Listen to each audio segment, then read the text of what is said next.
Oh man. God damn it. Oh, son of a. Oh, man. I'm not even ready yet. Like, I just want you guys to see my reaction, right? Like, I just finished the episode, like, literally, like, a minute ago. Oh man.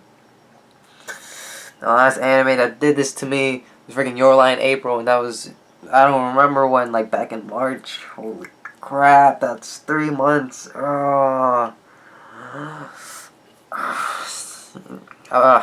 be right back. I need to go prepare myself and, let's review this.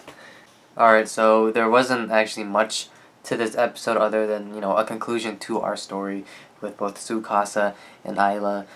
And this entire episode, as soon as that opening finished, I like my like heart just had this feeling of like despair and sadness. And you know what? It isn't helping that it is raining outside at the moment. Like that does not help the situation right now. And that whole Ferris wheel scene, like I'm watching it, like as soon as I was like, you gotta do it, and she gives the ring to Tsukasa, and they're holding hands and all of this, and you know what happens? Freaking a flood warning comes on my phone, and it goes like beep beep beep beep, and I'm like, why you gotta do that? Why you just ruined the tension for me? And then I had to go back and rewatch that small section because I thought I missed something, and I did. It was that Tsukasa and Ayla were kissing, and it was fucking like bittersweet. I'm sorry that I swear at the moment. I might censor myself out, I might not.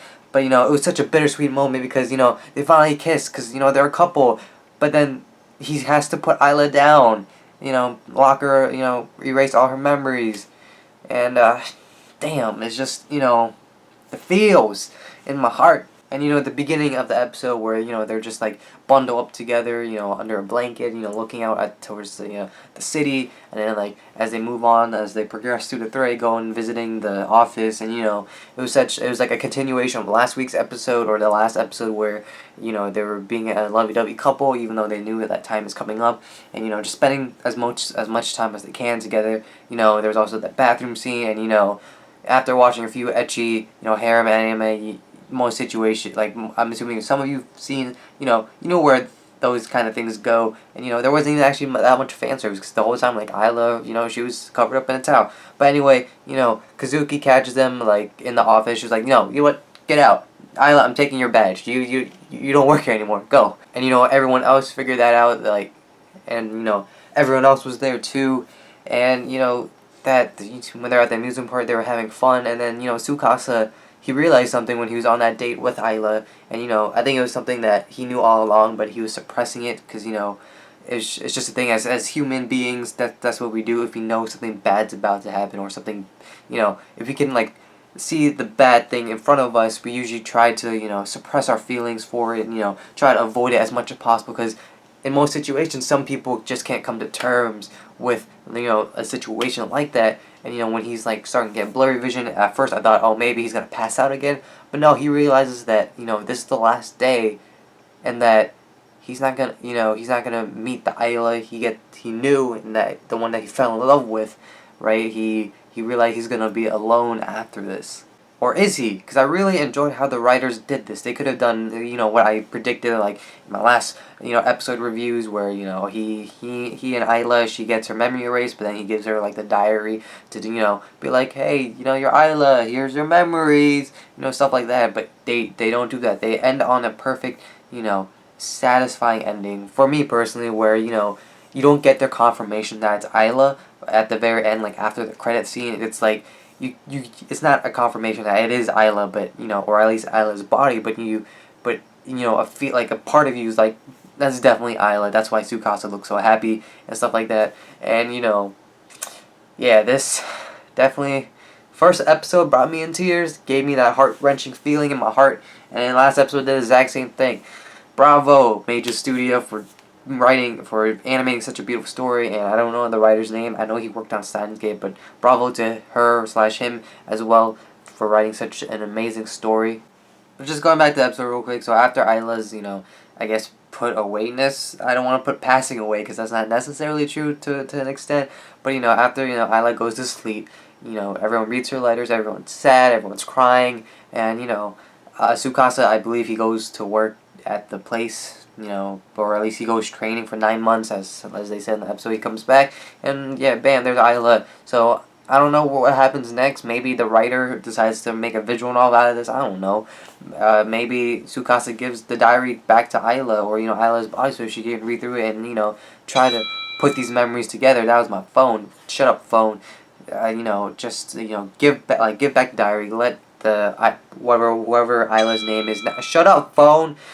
Whatever Isla's name is now, and just damn it. I lost my train of thought. I hate you, phone. I'll be right back. Where was I? Right. So, give, Tsukasa, I think he has Isla's diary, so he can give that back to Isla, or, whoever is, what Isla's new name is now, if that is her in that body, and, she can not, relive those memories to an extent. I guess she could, because I think Isla's descriptive in her diary, but, just, put these thoughts that she's reading inside her head and be like, oh, this is who I was in my past life, reincarnation and all that whatnot. But yeah, man, that was, that scene in the Ferris wheel when, Tsukasa's just crying over Isla's body it was just sad, I feel like it's that one moment in The Notebook.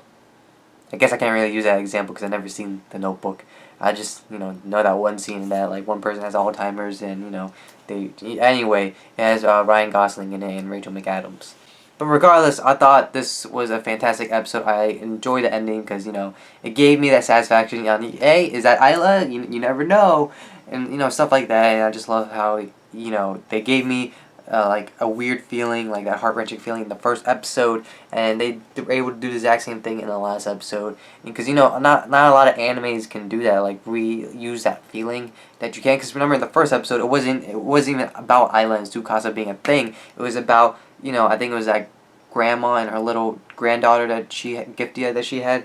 It was just fantastic. Alright, you guys should know that this is actually post recording my review, my initial review. So this might be in before my little segment at the end saying how this is such a great series and all of that whatnot. If you notice at the ending, the opening, the opening song, at the end there's Isla. There's Tsukasa and Isla. Tsukasa's looking at Isla. Isla, throughout all these 13 episodes, Isla's turning around. She's crying. She doesn't turn around. She's not there.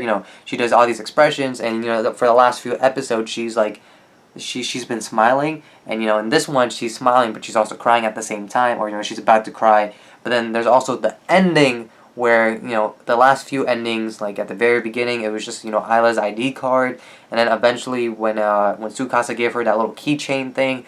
And he got one of her, they both got one for each other, that started becoming a thing. But in this episode, both of those were gone, and, all that's left was Isla's ID card, or at least the little pocket thing that holds it, and her ID card wasn't even in it. And, more depression into the anime. So, more tears, I guess, not depression. Anyway, that's it. Anyway, that was my review and sort of reaction. I would have filmed myself, but, anime's kind of iffy when, putting it on YouTube. I don't want to get copyright strike or anything like that. So yeah, it was, like I said, it was an amazing episode. It was an amazing series. There were some slow episodes here and there, but, it was able to come over those with, the later, the last few episodes that we had. And, I know most of you who watch this are females, or ladies rather, and let me know what series do you want me to watch this upcoming anime season, and want me to review. I think one of the few is called Charlotte. It's by PA Works. If you guys don't know, those are the guys responsible behind Angel Beats, Shirobako, and there's one more, but I can't remember off the top of my head. And this goes for the guys as well. And, just to everyone, let me know what you want me to watch / review. We can share reactions together, or, if you don't want me to review it, or rather, that sounds kind of weird. I might watch something, but I might not do an epic side review and just, put a review at the end, in closing all my thoughts of the show. Anyway, I hope you guys enjoyed this review and enjoyed my past reviews. I'll see you guys on next time. Hope you guys cried your tears out. And, let me know down in the comments below, besides what anime you are excited for. But, let me know your thoughts on the series in a whole down in the comments. So, hope you guys did enjoy. Bye-bye now.